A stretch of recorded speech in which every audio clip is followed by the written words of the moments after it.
Dalam episode mendatang, kisah ini memasuki titik balik penting. Hubungan mulai bergeser, konflik semakin memanas, dan tema-tema yang lebih dalam mulai dibangun. Cerita berlanjut tepat setelah ciuman mengejutkan yang menutup episode sebelumnya. Hubungan yang awalnya terbentuk karena kebutuhan kini berkembang menjadi percikan berbahaya dari ketertarikan, mengubah setiap interaksi antara Raja Li-hun dan Jiong. Ciuman itu sendiri tidak terlupakan. Namun, sang raja yang kala itu sedang mabuk, sama sekali tidak mengingat detailnya. Ingatan yang hilang ini membuat Jiong terluka sekaligus kesal.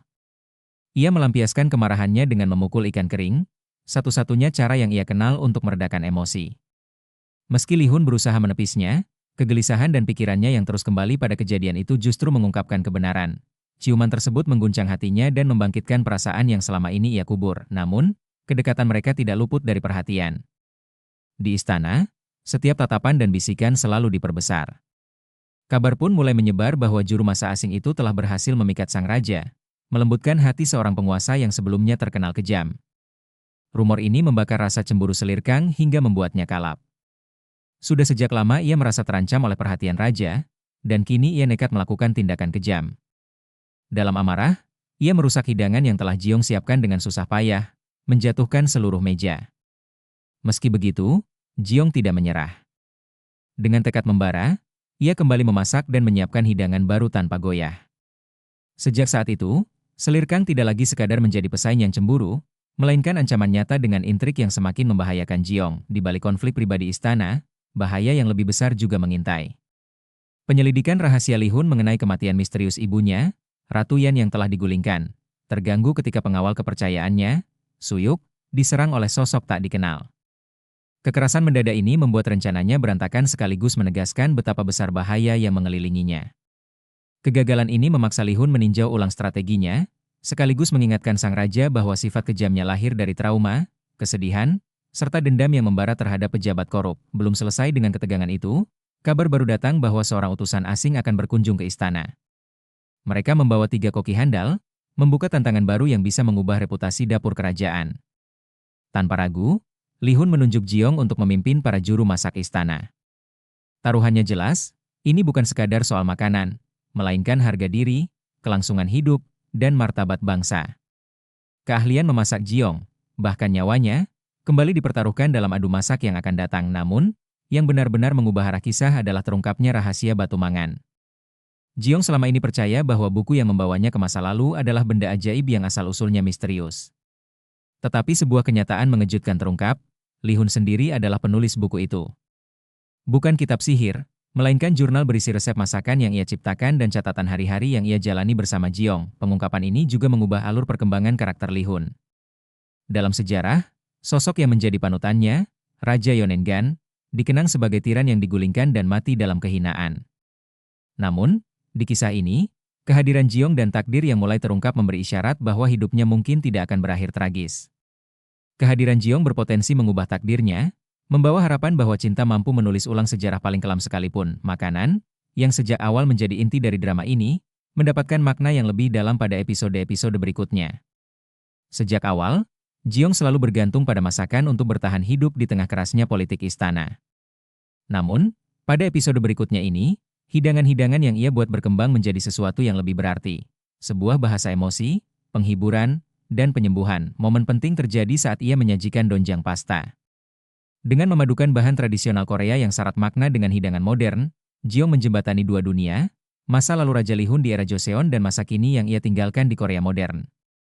Hidangan itu menjadi metafora hubungan mereka, membuktikan bahwa sesuatu yang baru, harmonis, dan indah dapat lahir dari pertemuan dua zaman yang berbeda. Donjang sendiri syarat dengan simbolisme. Dalam budaya Korea, ia bukan sekadar makanan, melainkan warisan yang sakral, erat kaitannya dengan kesabaran, penghormatan kepada leluhur, dan harmoni dengan alam. Dengan menjadikannya bahan inti, Jiong seolah berbicara langsung ke hati Li-hun, membangkitkan kenangan hangat yang lama terkubur di balik topeng tiraninya. Saat merasakannya, Li-hun menemukan sekelebat kelembutan, sebuah pengingat akan sisi kemanusiaan yang selama ini ia tekan. Keseluruhan seri ini tumbuh dari keseimbangan antara realitas sejarah yang keras dengan nuansa romansa fantasi. Meski karakter Li-hun terinspirasi dari Raja Yonengan yang terkenal kejam, keputusan penulis untuk mengganti namanya memberi jarak yang diperlukan, sehingga cerita bisa membentuk sejarah alternatif.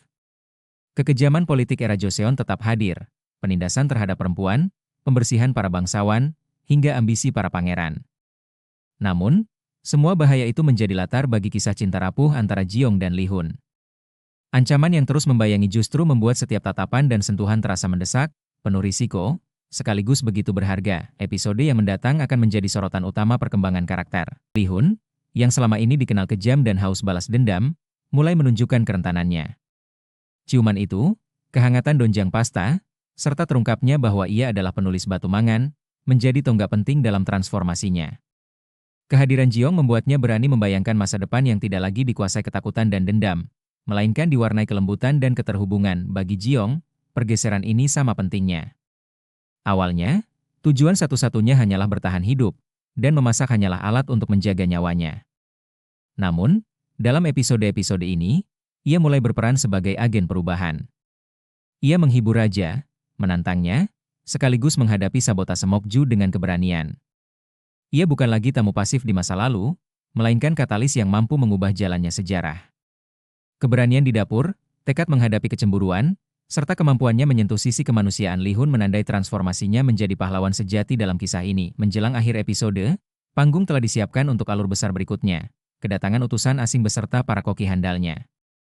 Istana pun bersiap menghadapi duel kuliner berisiko tinggi yang akan menguji kepemimpinan, keterampilan, dan keteguhan Jiong.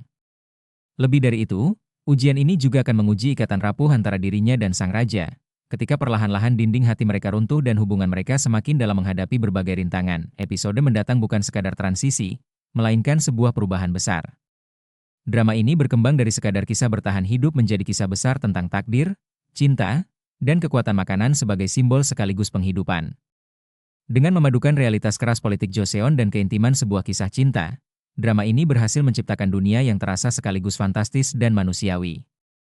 Dan lewat itulah, drama ini merebut hati para penontonnya, meninggalkan rasa penasaran tentang bagaimana takdir, sejarah, dan cinta akan saling bertabrakan di episode-episode mendatang. Seiring berjalannya cerita, kisah ini semakin kaya di setiap putarannya.